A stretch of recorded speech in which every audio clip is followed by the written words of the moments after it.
The Ayatollah Khomeini is still on Twitter. Hamas is still on Twitter, who a part of their charter is not, by the way, not just the eradication of Israel, all Jews. And we're talking about anti-Semitic hate crimes that could potentially be inspired by Donald Trump here at home. Look, that is an editorial decision. In other words, if Twitter says this is too far for Donald Trump to be on Twitter or YouTube or Facebook, that means that they are consciously saying Hamas is not too far, the Ayatollah not too far. And that cannot come with the same legal protections of a platform like AT&T or Verizon. That is an editorial decision, just like the New York Times, just like the Washington Post, and just like YouTube saying you can't praise an officer for saving a girl's life from being stabbed. We can't allow it. Can't allow that to go on.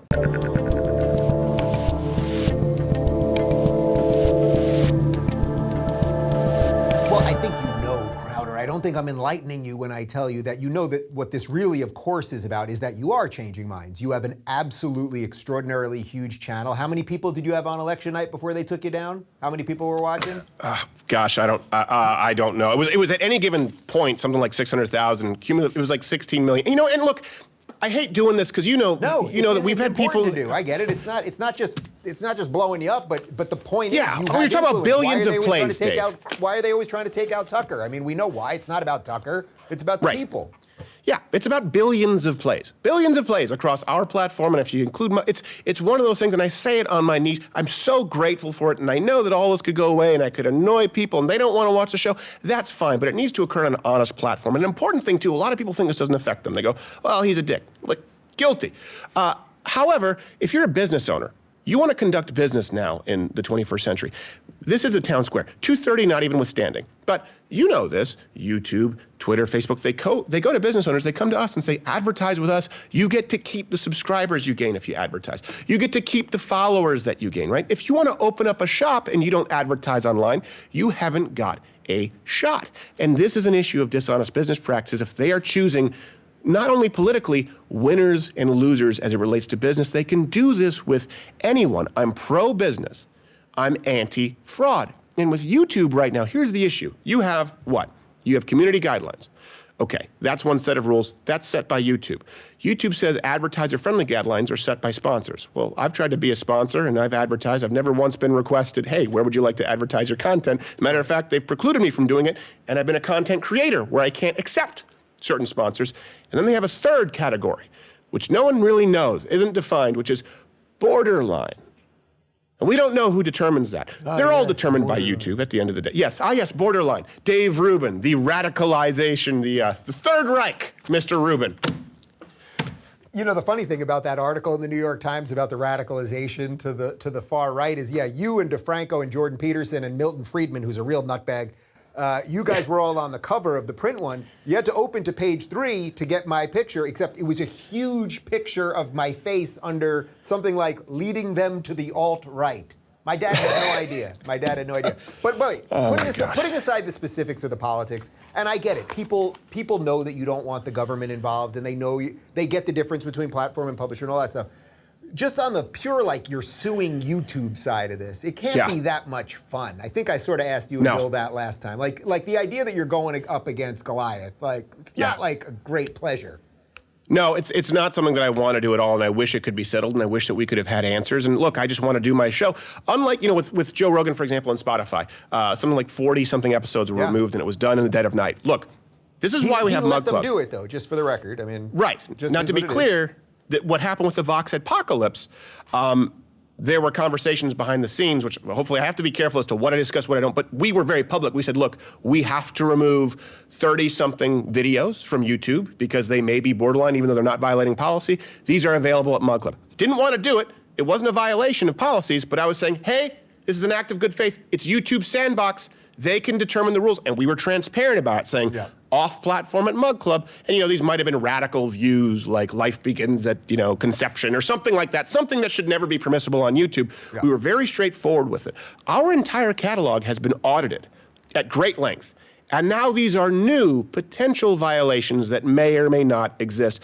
Look, we've had to reinvent, and this is why I say I'm about to be a father of 2. I employ, I think it's 14 people right now. And this, these are the first people that I think of when I get up and the last people I think of when I go to sleep, because they don't have the control that I do in fighting YouTube and making these decisions. My decisions affect them. We have had to fundamentally change our business model. And we figured out, oh, wait, if you search Steven Crowder Changed My Mind abortion, you find an old PBS video with 400 views. We can no longer rely on search or browse. Okay, we're going to focus on not just subscriptions, but notifications. Wait, notifications no longer really work. So we moved to a live show. We can't edit because we go live. And we just tell people, and it still is in Mug Club, weekdays at 10 a.m. Eastern, to the point where it doesn't matter if we don't show up in search. It doesn't matter if we don't show up in browse. It doesn't matter if subscriptions or notifications work. We have a baseline of millions of viewers who will tune in every day, and we're always at the top of the YouTube Live page, right? They can't control it because it's more popular than other programs. I think this is sort of the last decision they can make, considering that we've consistently adapted to rules that are not applied to anyone else.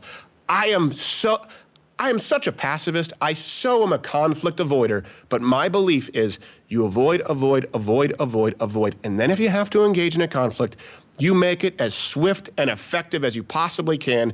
And I wish that we hadn't crossed that line.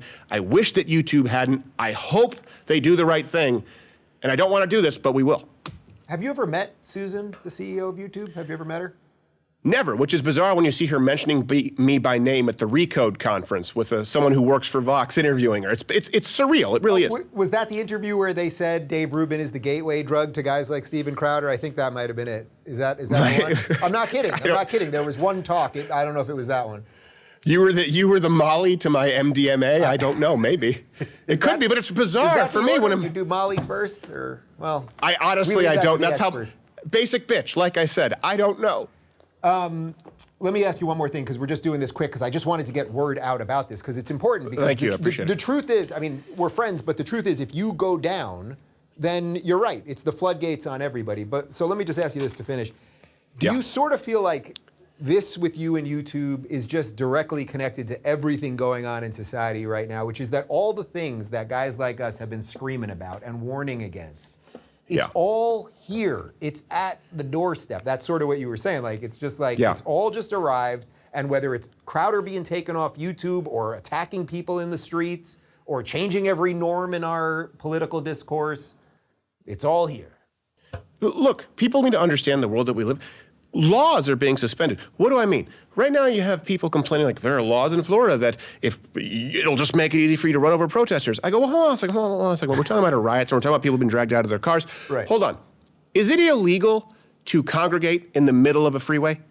It is. It's illegal. But we've just decided we don't enforce those laws. So we've decided to suspend the law and instead turn Americans into criminals. Americans with vehicles, Americans who legally purchase firearms. We've decided to turn them into criminals. Now maybe Americans who speak out against policies, turn them into criminals. I will say this, look, with YouTube, to go back to the idea of publisher platform, I don't think it's ever been more clear than to use Twitter as an example. I mean, President Donald Trump wasn't really on YouTube.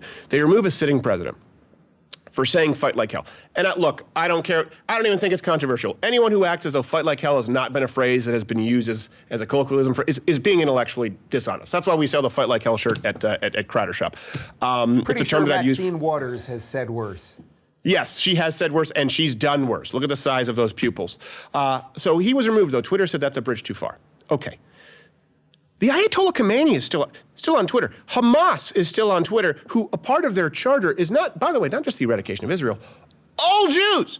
And we're talking about anti-Semitic hate crimes that could potentially be inspired by Donald Trump here at home. Look, that is an editorial decision. In other words, if Twitter says this is too far for Donald Trump to be on Twitter or YouTube or Facebook, that means that they are consciously saying Hamas is not too far, the Ayatollah not too far. And that cannot come with the same legal protections of a platform like AT&T or Verizon. That is an editorial decision, just like the New York Times, just like the Washington Post, and just like YouTube saying you can't praise an officer for saving a girl's life from being stabbed. We can't allow it. Can't allow that to go on.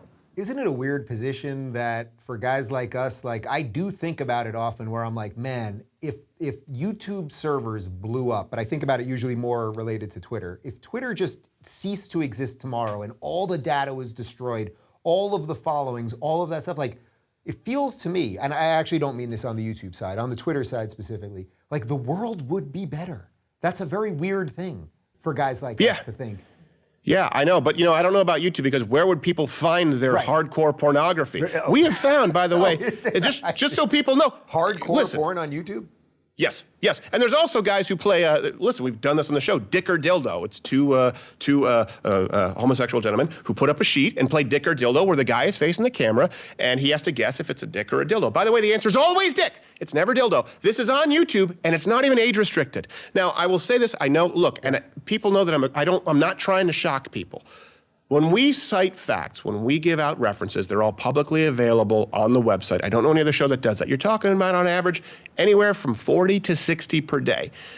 When we make a joke, it may offend people. You may not find it funny. You may not like it, but you have to acknowledge that it's a joke. And the standard can't be, does it offend you? The standard that YouTube has to apply, and I'm going to use some language here because I'm quoting directly Stephen Colbert and Samantha Bee, is, did Stephen Crowder say anything more offensive than referring to a sitting president's mouth as Putin's cock holster? Yeah. Did he bully anyone worse than Samantha Bee with a national platform on television referring to the first lady as a feckless cunt? Nope.